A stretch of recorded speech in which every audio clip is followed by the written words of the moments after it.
Droite et gauche. Pierre est de gauche, Françoise est de droite. Qu'est-ce qui les différencie? Rien de bien grave en réalité. Les deux veulent sans doute le bonheur et le progrès pour tous, mais chacun pense que les chemins pour y arriver sont différents. Pour faire simple, Pierre pense que les hommes naissent libres et égaux, mais que c'est surtout l'égalité qu'il faut promouvoir. Françoise pense aussi que les hommes naissent libres et égaux, mais elle estime que c'est la liberté qui prime. Et ces différences entraînent débat et incompréhension.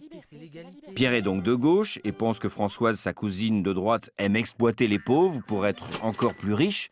Françoise dit de Pierre qu'il n'aime pas le travail et qu'il préfère le désordre des grèves à l'efficacité économique.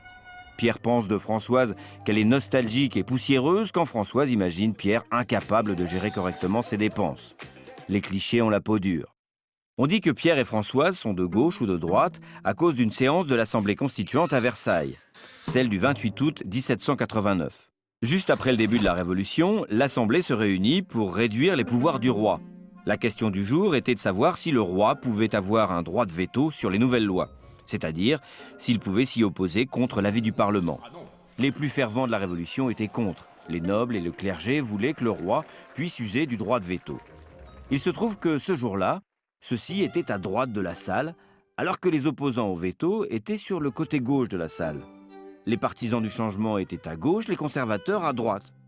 Depuis, dans le monde entier, on dit droite pour désigner ceux qui prônent l'ordre, la sécurité, la liberté économique, et gauche pour ceux qui défendent plutôt l'égalité et l'évolution des mœurs. Depuis 1789, toute la politique se lie à travers cette division, même si elle est un peu caricaturale. Mais l'intérêt de la démocratie, c'est d'avoir organisé cette concurrence entre droite et gauche de façon civilisée. La gauche et la droite se présentent aux élections et, dans la mesure du possible, se respectent.